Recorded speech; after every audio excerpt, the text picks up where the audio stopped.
Fin de espacio promocional y publicitario. Gonzalo Rosero. Credibilidad incuestionable. Yo creo en la radio. 820. En todo tiempo y en todo lugar, ahorrar es un imperativo, señoras y señores. Un imperativo que protege de contingencias que se ven en el futuro, necesidades de supervivencia, riesgos, desastres naturales, entre otros. Una convocatoria a tener en cuenta siempre esa circunstancia nos formulaba en días anteriores el respetable caballero manabita don Medardo Mora. El doctor Medardo Mora Solorzano decía: el Ecuador vive, pues obvio, una innegable y profunda crisis económica. Voy con el doctor Augusto Tandazo y con el economista Pablo Dávalos. Vamos a requerir de la atención de todos ustedes y especialmente de la gente que tiene este momento necesidad de que le cumplan. El problema del actual gobierno es que le dejaron en soletas prácticamente la economía fiscal, la economía nacional, en soletas. A nombre de que es el mismo partido, cometemos un error y una injusticia, una inequidad al culpar en días posteriores al presidente de la República, que recién se sienta a ver cómo han quedado las cuentas y que tiene que incluso disimularlas en saldos negativos. Yo le pregunto, doctor Augusto Tandazo, este momento, el sinceramiento del ministro de Finanzas y del señor presidente Moreno tiene que necesariamente mencionar a los causantes de este desastre, porque por más partido revolucionario, como decía ayer el señor presidente Moreno, sigue la misma revolución, yo estoy en la misma revolución.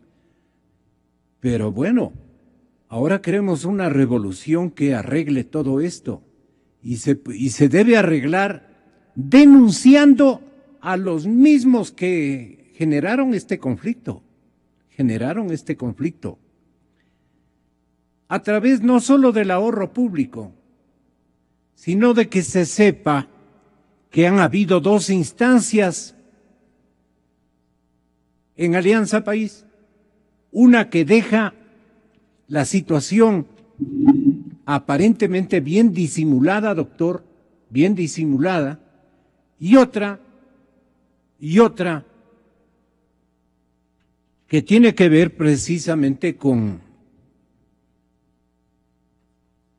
Vengan a arreglar este micrófono, por favor. Bueno, Pablito, bienvenido, muy buenos días. Tenga la gentileza, doctor. Vamos a disimular el inconveniente. El otro micrófono, doctor. Tenga la bondad. Pablo, ¿cómo está? Bienvenido.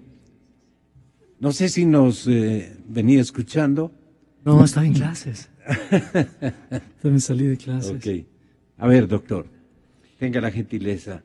A ver, el tema no es tan fácil, porque evidentemente que la situación económica del país, la situación que deja el presidente Correa, es una situación sumamente delicada, no a partir del 24 de mayo del 2017, sino con toda la carga de deudas, de cuestiones que no se ve cómo se pueden cumplir. Pero aquí viene el tema de la responsabilidad del presidente Moreno. El presidente Moreno, cuando participó el 24 de mayo en el acto de posesión, más que un discurso severo, un discurso serio, hizo una charla motivacional. Seamos buenos, no al odio. Diga cómo recibe el país, porque si usted calla, entonces después usted es responsable. Se reciben las empresas, los países, las instituciones con beneficio de inventario. Porque aplaudimos esa apertura que tiene en lo político, en lo social, pero tiene que decir la verdad. Ejemplo, a los pocos días de que llegó ya contrató deuda, 2.000 millones de dólares. Es que no le quedaba más. Sí, pero diga por qué contrata y para qué contrata. Pero dígalo, pues, pero no de agacha y de chanfle contrato. ¿Por qué el ministro de Finanzas? Es que el otro se queda para hacerle un seguimiento al guión que use el continuador. Pero tiene que el presidente Moreno... Y el continuador no va a ser de lo mismo. El presidente Moreno tiene que sacudirse y tiene que decir su verdad. Eso es más claro, pero... Tiene que decir su verdad. Vamos a poner un ejemplo. El ministro Carlos de la Torre, ministro de Finanzas, en el tema de la deuda del Estado al IES por el tema del seguro, deuda que pasa a los 3.000 millones de dólares, porque no se contabilizó de septiembre del 2016 en adelante, y la deuda anterior a 2.527 millones de dólares. En el tema de esa deuda dijo que él pone en entredicho la deuda. Entonces viene el tema, ¿por qué ponen en entredicho? Porque no tienen plata para pagar, pues. Porque es una deuda que la arrastran desde el 2012, la deuda del seguro, más esta otra que acaba de aparecer. Entonces, en la medida en que ellos no digan, yo llegué acá, por eso aquí lo dije en un programa anterior, presidente Moreno, usted tiene su propia individualidad, usted no es Rafael Correa Delgado, defienda su imagen, porque si no, usted también va a ser sujeto de muchas críticas. Voy a poner un ejemplo, el juicio político a Jorge Glass, si no tiene resultado, le va a afectar a la imagen a Lenín Moreno. ¿Por qué?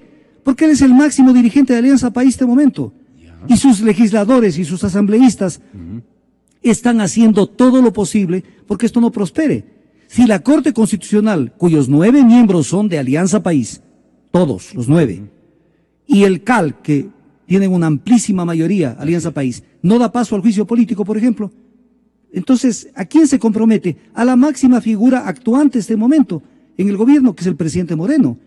Entonces, él es responsable de lo que hizo Glass en los anteriores años. No, pero permita que fluya la democracia. Respetando la institucionalidad como lo viene haciendo, está dando acceso precisamente a ese enjuiciamiento. Pero controle, no puede anunciar como bombos y platillos. Controle a los gatos. Con el otro no, porque, tampoco. Claro. La política no es así como que se va a poner al otro lado a disparar a sus propios comilitones, no. Pero tampoco, cuando se ve esa actitud de dentro del Congreso de tratar de tapar todo, pues bájeles el tono y dígale, señores, el que tenga que responder, que responda. Porque si no se ve un bloque monolítico ahí de Alianza País que no quieren que estas cosas caminen. Y además un temita final sobre este tema. El enjuiciamiento político a Glass, de acuerdo a la Constitución, es un enjuiciamiento político. El doctor Ollarte decía, hay que probar la concusión, el cohecho, el peculado. Eso lo tendrán que probar los tribunales penales. Porque acaso que la Asamblea Nacional no es un tribunal penal. Es un enjuiciamiento político donde, como él mismo decía, aquí no se roba con escritura pública. Entonces, si se demuestra, como se va a demostrar, el absoluto comprometimiento de Glass en algunos temas, en especial en el tema de Brecht, pues tendrá que irse. Cuando usted tiene una parte de su cuerpo humano, tendrá que irse de la vicepresidencia. Si a usted se le engangrenó una pierna, no hay otro remedio, ampútela, porque si no pierde todo el cuerpo. Si el presidente Lenín Moreno no entiende esto, pues la gangrena seguirá creciendo y después tendrá que responder por lo que él no ha hecho. Pues claro, la crisis económica está ahí, pero sincérenlo un poco esto más. Aplique a la parte económica, doctor, que es la que estamos tratando en este momento. Aplique esta parte económica. Tiene que sincerarla. En cuanto a la responsabilidad del presidente Moreno y a la responsabilidad del presidente Correa, porque así son las cosas. Claro, él sigue hablando de líder de la Revolución Ciudadana, pero no hace la recepción del gobierno con beneficio de inventario y dice, a ver, esta es la situación del país. Con esta situación del país, ahora sí concertemos. Veamos qué hacemos, qué hagamos. Porque la concertación no es sentarse para hablar bonito. Pero la atmósfera del diálogo se terminaría mucho más antes de lo que presumimos podría estar terminando el instante en que se hagan adecuadamente las cuentas internas de Alianza País. No tienen otra alternativa que hacerlas. Y yo confío, como me voy a jugar con lo que voy a decir, yo confío que el presidente Moreno al final de todo va a tener que sentarse y decir su verdad. Porque ya es hora de que se pare tanta majadería. Se sienta a hablar con gente que hay que conversar en este país frente a una crisis descomunal que estamos viviendo. Y sale Gabriela Rivadeneira a cuestionarle esto. Son actores de la vida política del país y el presidente Moreno está diciendo bien en conversar. Y tiene que hablar de la crisis económica y de cómo vamos a salir de la crisis económica, porque no vamos a salir de la crisis económica sin despeinarnos. Es una crisis profunda. Gabriela la que quiere tenemos. escoger, todavía darse el lujo de escoger a estas alturas, siendo ellos los causantes prácticamente, porque ella dirigía la primera función del Estado. Y nunca se preocuparon de la parte económica y financiera. Pablo Dávalos, bienvenido, buenos días. Muchas gracias, estimado ¿Qué le Gonzalo. parece lo que estamos tratando? Primero que todo quiero agradecer por toda la solidaridad y el cariño que expresó esta radio en circunstancias muy difíciles para mí. Fue muy, muy solidario y muy realmente sólido que le enviamos. sí, don Gonzalo, o sea, son golpes muy fuertes en la vida, ¿no?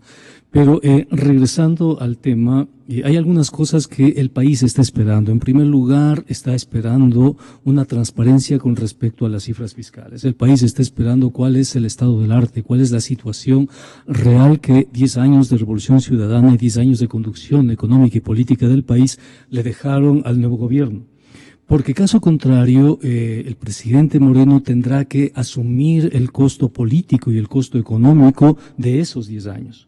Más allá de que pertenezcan al mismo partido político, más allá que conjuguen los mismos ideales, esta nueva administración lo primero que tiene que hacer, la primera responsabilidad del ministro de Finanzas es decirle al país con claridad cuál es el estado real que se recibió al país en los contratos petroleros, en la deuda pública externa, deuda pública interna, en el financiamiento del déficit. Pero él también fue responsable en una primera parte de... Por eso me parece raro el hecho de que Patricio Rivera conduzca la economía del país, porque Patricio Rivera es el responsable del sobreendeudamiento del país.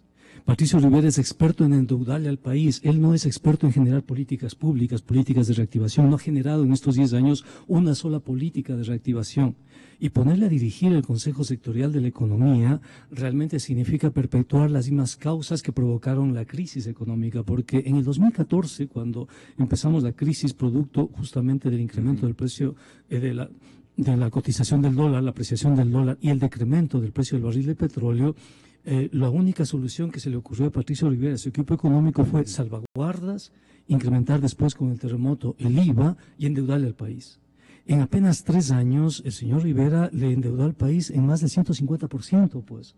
O sea, eso en un ministro de Economía no, o sea, y en cualquier gestor público no es, si se quiere, una buena carta de aval para seguir manejando la economía del país. Entonces, ese nombramiento le sorprende al país porque representa una continuidad de lo peor de la política económica. La falta de creatividad en la creación de políticas públicas, sobre todo en el ámbito económico, la falta de integración y un horizonte de país, ¿no? Y eso también me llama mucho la atención porque el presidente Moreno tenía que ya hacer un reperfilamiento de la deuda externa. Es decir, tenía que constituir un equipo de trabajo para renegociar la deuda. Perdone, Pablito. El tema es que la gente era confiada en que la economía está siendo bien manejada, excelentemente monitoreada, porque el presidente de la República era un distinguidísimo académico en materia económica, graduado en las mejores universidades de Europa y de Norteamérica, con las mejores calificaciones y unos, ¿cómo llaman estos que tienen número gigantesco? Creo que reunió 18 doctorados honoris causa. Doctorados honoris causa. Estamos hablando de un personaje en el manejo económico a nivel regional y mundial. Estamos hablando de aquello. No creo que las universidades se presten a hacer por efecto de un palanqueo, eso de entregar esos títulos tan honorarios que deben ser respaldados en el ejercicio que le correspondió realizar como presidente de la República de un país. A un presidente y a un ministro se les califica por los resultados que obtienen. ¿Y cuáles son esos resultados? Y esos resultados son medibles, son factibles, son cuantificables, son evidentes, ¿no? Entonces, si el presidente encontró, por ejemplo, cuando vino al poder, encontró una estructura productiva tenía que dejarnos, de acuerdo a su discurso de la matriz productiva, con una estructura mejor, pues. Es decir, la industria debería ser capaz de generar valor agregado. Se encontró el país con un nivel de desempleo y subempleo altos, después de 10 años y después de más de 300.000 millones de dólares, sería injusto que nos deje al mismo nivel. Sería absolutamente injusto. ¿Y qué nos dicen las cifras, Gonzalo? Las cifras nos dicen que a pesar de haber tenido todo el apoyo ciudadano durante los primeros años, a pesar de haber tenido una enorme legitimidad, a pesar de haber controlado todas las palancas de poder del Estado, y a pesar de haber tenido más de 300.000 millones de dólares, no pudo resolver el problema del desempleo y subempleo. No pudo resolver el carácter primario de la economía ecuatoriana.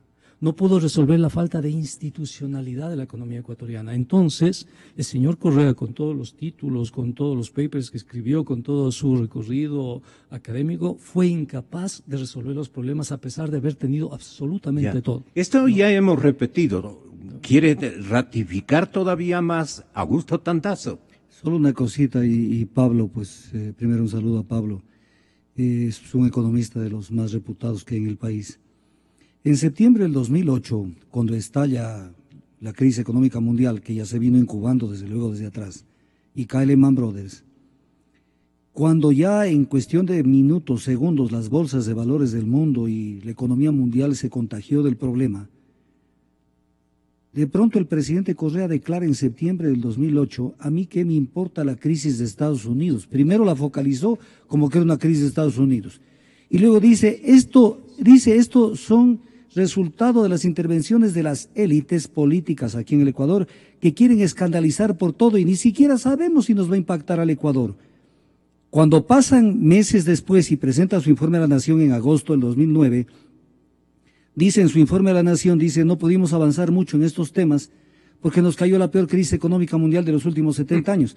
Entonces viene el tema, respetando las profesiones que va a decir, un ingeniero agrónomo, un biólogo marino, quién sabe, puede cometer este dislate, pero un economista que no haya entendido lo que pasó con la crisis económica mundial cuando recién estalló, o otra, la última, cuando el 24 de mayo del 2015 concurre a la Asamblea Nacional y ya en pleno descenso de los precios del petróleo, declara, y esto está publicado en el Telégrafo, diario oficial, con o sin petróleo la economía está sólida. ¿Que eso lo diga un economista?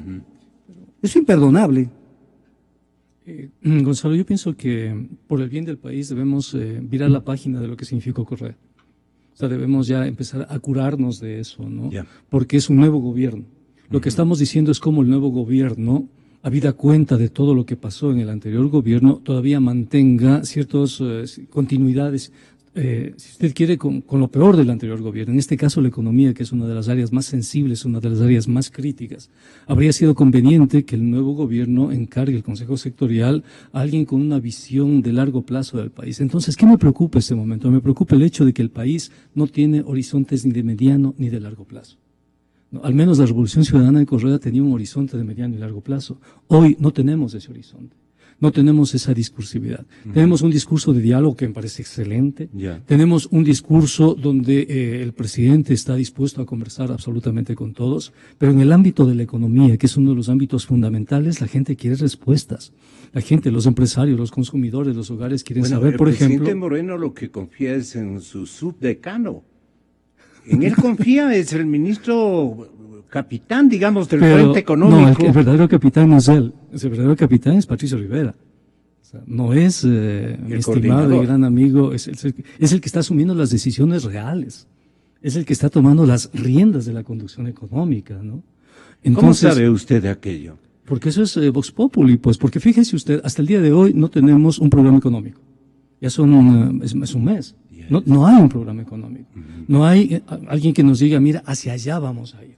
La propuesta de este gobierno puede llamarse reestructuración de la deuda, puede llamarse política social, puede llamarse, no sé, pero no tenemos en este momento un programa económico. O sea, no hay las directrices de ese programa económico. Hasta el día de hoy el país no tiene eso. ¿Qué es lo que tuvo el país la primera semana? Un endeudamiento de 2.000 millones de dólares. ¿Qué significa eso? Significa que la mesa, como decía el anterior gobierno, no estaba servida, pues no teníamos liquidez para afrontar las necesidades inmediatas, ¿no?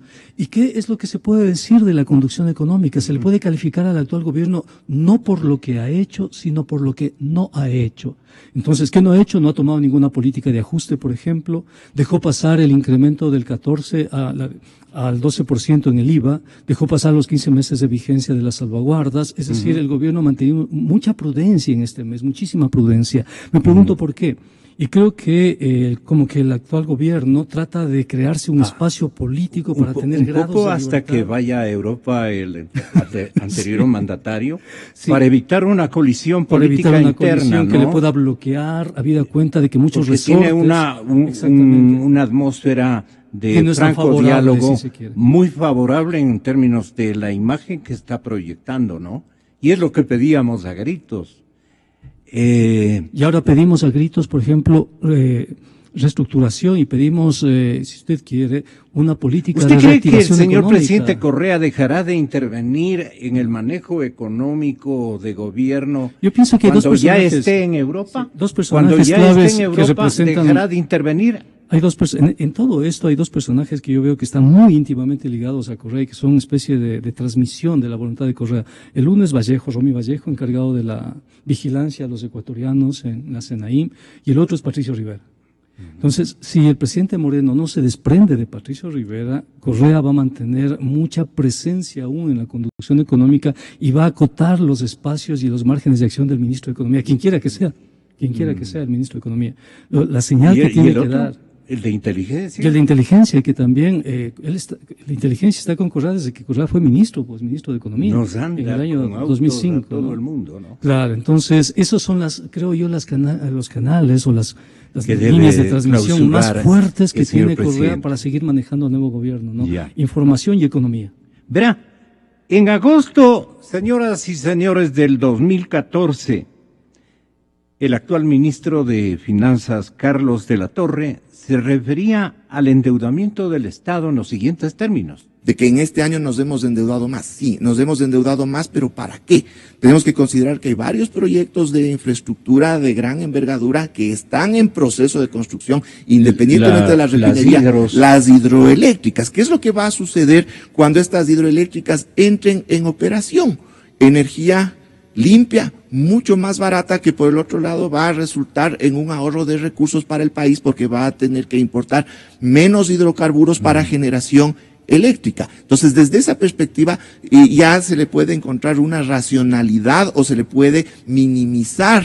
Es que esto tiene que verse incluso como el manejo que una persona puede realizar de sus recursos. Cuando nos falta liquidez, acudimos a la tarjeta de crédito, pero sabiendo que luego podemos pagar esa tarjeta y podemos cubrir esa liquidez siempre y cuando después existan esos recursos. Entonces, mientras nos bajo esa lógica, ya la situación es adecuada, mientras no se nos vaya de las manos, podemos continuar hacia adelante desde esta perspectiva. El problema es cuando se nos va de las manos, ya, y las perspectivas futuras de poder pagar ese endeudamiento, y después se genera una situación de espiral que se va incrementando el endeudamiento. Ahí es cuando entramos en problemas. Miren ustedes, señores invitados, damas y caballeros, por eso el ministro no habla. Sí.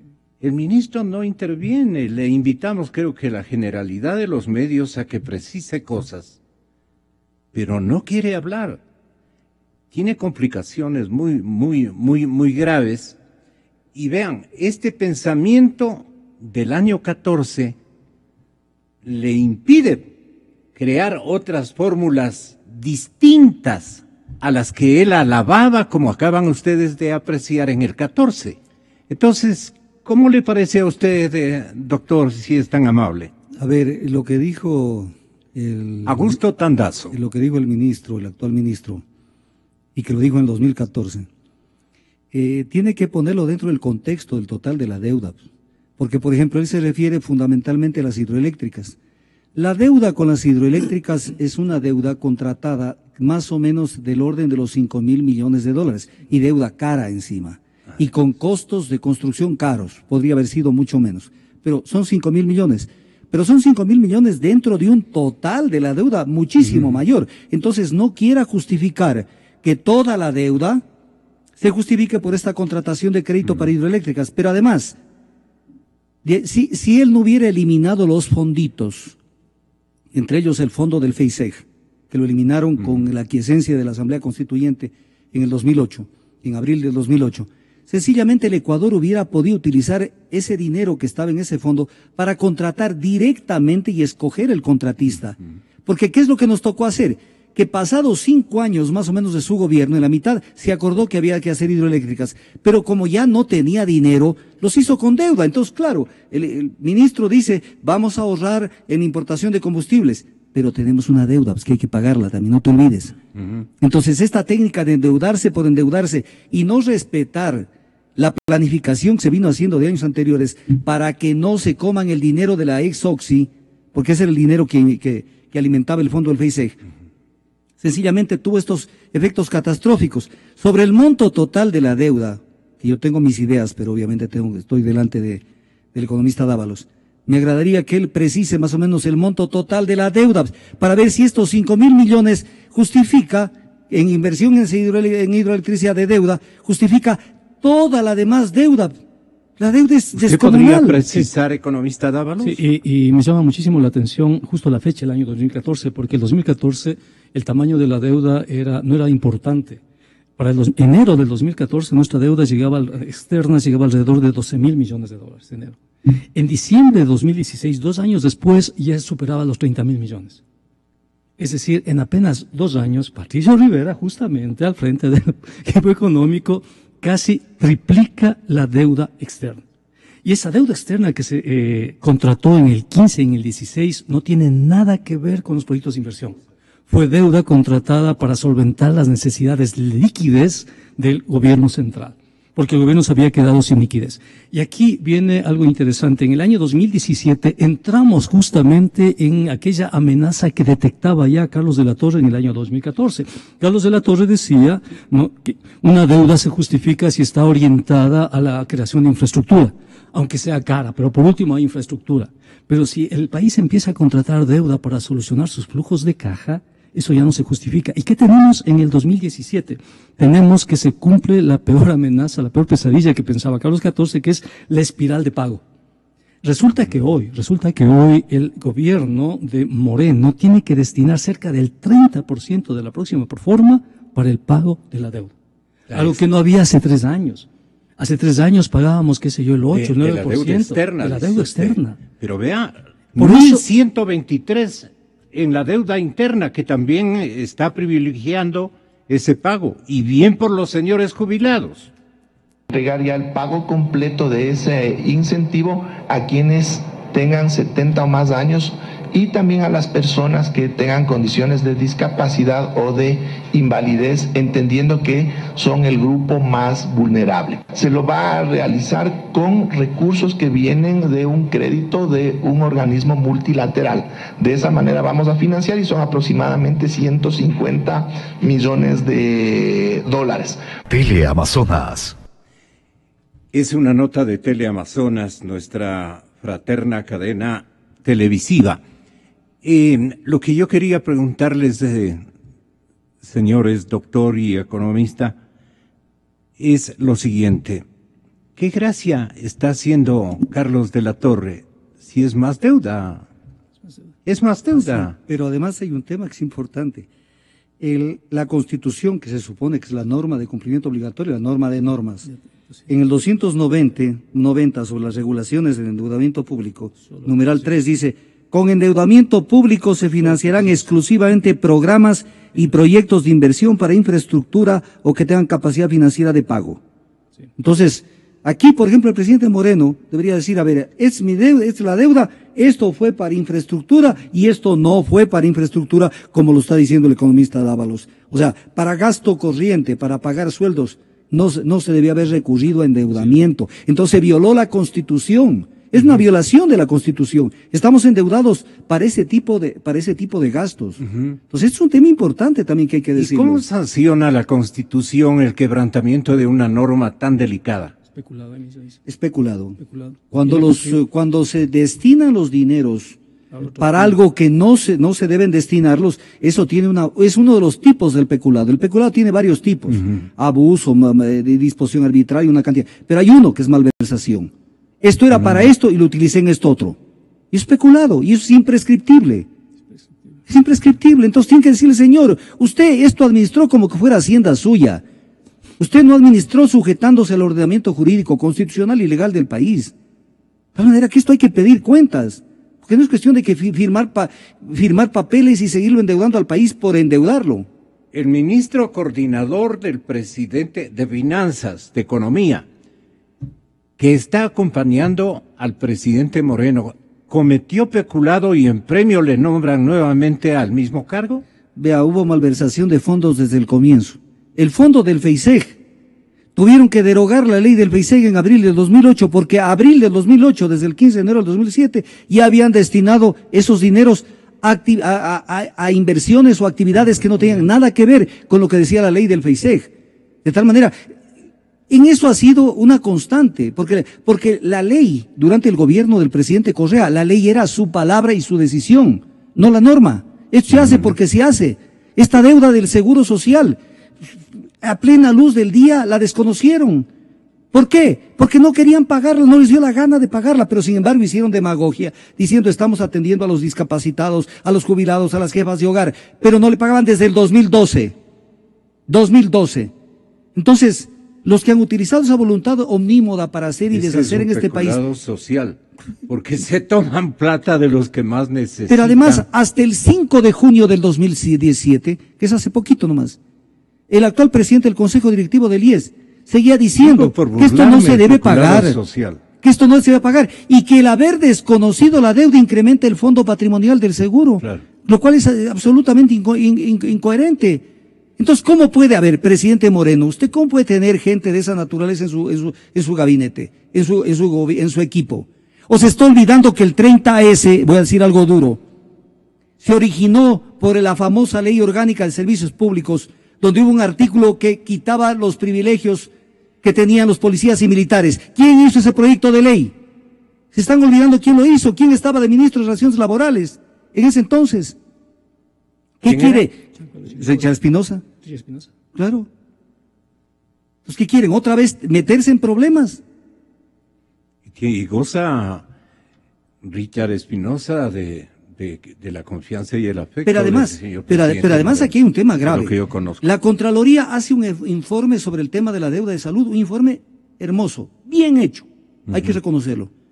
Pero no llega a la parte final a establecer sanciones. O sea, sin observado la ley, se ha violado el artículo 7, 10 y 103 de la Ley de Seguridad Social, Y en aplicación del artículo 92 de la Ley Orgánica de la Contraloría General del Estado, no establece sanciones. Si hubiera sido Contralor, destituyo al presidente del Consejo Directivo ese rato y a la directora general del IES, Giovanna León. Entonces no establece sanciones. Pero entonces viene el tema, ¿por qué no establece sanciones? Porque esté un grado de debilidad. Si la confirmación en su cargo se lo dio la ministra de Justicia, Rosana Alvarado, es la que le dijo, no, el Contralor reconocido es este. Entonces, ¿dónde está el país? La pregunta es esta, ¿seguimos con lo mismo de lo mismo? ¿O vamos a cambiar en la práctica, no en la teoría? ¿No quiere irse el anterior? Lo que pasa es que esto configura una debilidad institucional importante para el país, y esa debilidad institucional implica a nivel de empresarios, a nivel de economía, lo que los economistas denominamos costos de transacción para la economía, hasta recuperar esa credibilidad institucional que tiene repercusiones inmediatas en la economía. El gobierno tiene que dar señales fuertes. Por eso lo primero que habíamos dicho es que el nuevo equipo económico tiene que transparentar las cifras, absolutamente todas las cifras, entre ellas las cifras del endeudamiento. Tienen que hacerse públicos los contratos de endeudamiento. Tiene que hacerse pública la ejecución presupuestaria para saber exactamente los recursos hacia dónde se han destinado y cuáles han sido los efectos de esos recursos. Lo otro, el gobierno también tiene que, y necesita prioridades. Por ejemplo, esos contratos petroleros tiene que de una u otra manera cambiarlos porque son muy lesivos. Tiene que reperfilar la deuda, porque en la próxima proforma, un tercio de la proforma destinada a la deuda. Estas obritas del parque que quiere licitar. Por ejemplo, ¿no? Entonces, el país. No digo, ¿es una pésima iniciativa o es una buena iniciativa? No, o sea, más allá de que sea una buena iniciativa, o sea, se trata del panorama general. Se trata de decisiones globales que le permitan al nuevo gobierno tener espacios y márgenes de libertad sobre los cuales situar su programa, situar su proyección, situar tiene sus frente objetivos. económico. ¿No? Exactamente, ese es el problema. Que el silencio No del tiene Ministerio frente de económico. Finanzas le perjudica Y al sin gobierno. un frente económico, el presidente Exactamente. sigue siendo Rafael el mismo. Correa, claro, el exactamente. mismo de... De anterior. Es que uno colige eso, ¿no? Porque los actores populares que manejan la economía son los mismos. Yo por eso a Carlos de la Torre le decía, ¿y usted qué hace en el Banco Central? Está preparándose para... Yo, no. Ustedes recuerdan, se molestó muchísimo, pero casi que me porté un adivino. Sí, efectivamente es así. Por eso se exige eso, y no es por cuestión... Y no es que yo digo que el economista de la Torre es un gran Es brillante, economista. o sea, sí, Banco es Central que brillante, permitió que le metan mano al dinero, Pero- el dinero de la Reserva Monetaria. pero tiene que mostrarse más morenista que correísta, porque así ha dispuesto el pueblo ecuatoriano. Claro. Y el pueblo Entonces- ecuatoriano tiene que respaldar a Moreno. Y se está ganando ese respaldo, porque el pueblo ecuatoriano aplaude, por ejemplo, el hecho de que se haya llamado a Para diálogo. no repetir la misma dosis. Aplaude. Del eso, anterior, pues, sí, que es es una forma elemental diferente, eso. ¿no? Aplaude el hecho de que ese desgarre al tejido social cese y empecemos a curar las heridas. Eso aplaude. Pero en el caso específico de la economía, primero transparencia, segundo metas, hacia dónde vamos, hacia dónde va, como buen capitán de barco, esta nave. ¿Cuál es el objetivo de aquí a 3 años, o 4 años, 5 años? Ya. ¿Qué vamos a hacer con el desempleo? El ¿Qué vamos a plan hacer de con la gobierno, redistribución? el plan de gobierno económico, el modelo económico, lo que se haya diseñado en este pseudofrente económico, que parece más bien ser un frente económico anterior, no el que merecía una administración morenista. ¿Qué tiene que mostrarnos? Con eso terminamos. Que se sigue lo mismo de lo mismo. No, pero ¿qué tiene que mostrarnos en el cambio? En la Primero- estructura, tanto A ver, del gasto voy a utilizar un símil como de para la que se inversión. entienda.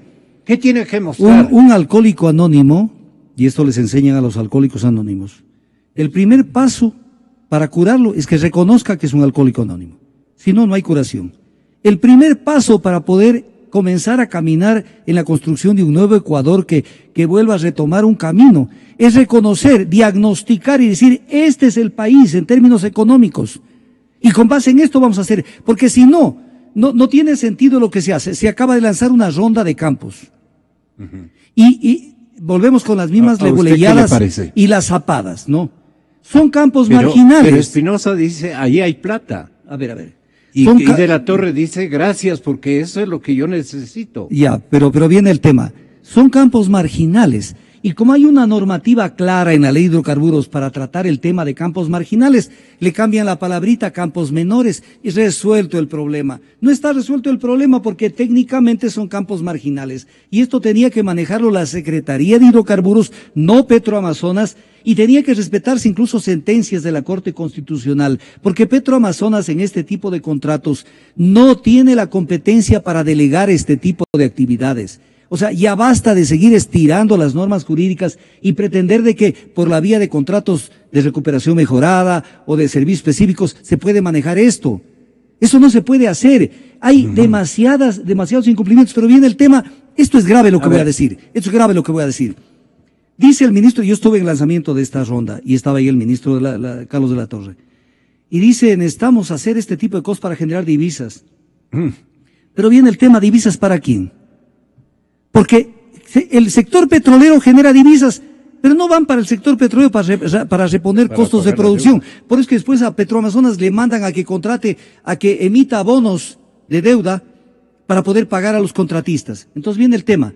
Aquí lo que están diciendo, se va a necesitar una inversión de más o menos 1.000, están diciendo que se necesita una inversión de 1.180 millones de dólares, 1.179.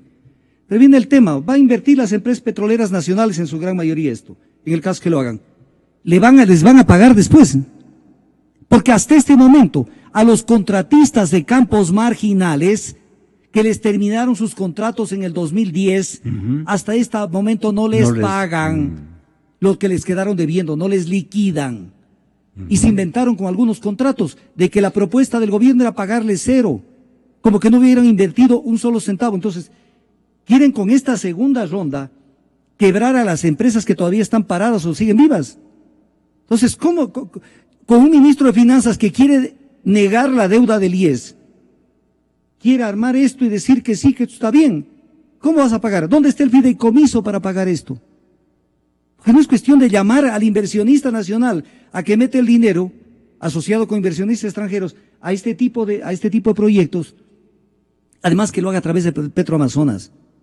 Petroamazonas es una empresa. Sobre esto, Gonzalo, si usted me permite, un programa solo para tratar este tema en extenso. Legalmente Petroamazonas no debería hacer esto.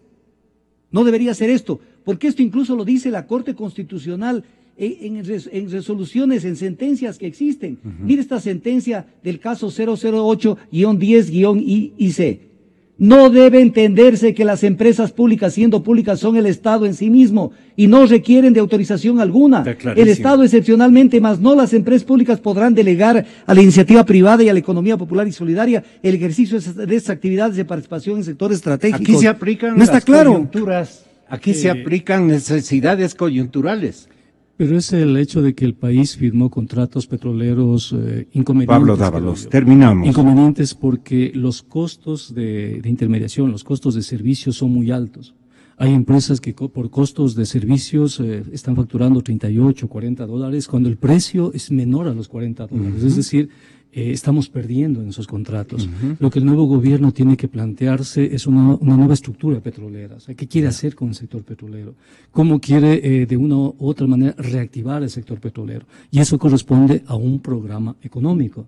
¿Qué quiere hacer con la deuda? ¿Cómo vamos a manejar esa deuda, que es un fardo pesado de aquí en los próximos 4 años? ¿Qué quiere hacer con la inversión? El ministro de Hidrocarburos, con la experiencia internacional que tiene, puede ser una solución en inventar otro tipo tenemos de... que plantear, tenemos que inventarnos un nuevo tipo de contratos que sean más favorables para el país. Y Espinosa ¿no? ¿Es el adecuado, digamos, el convocado? No lo sé, eso depende de los equipos y de la... ¿Usted no le conoce? No lo conozco.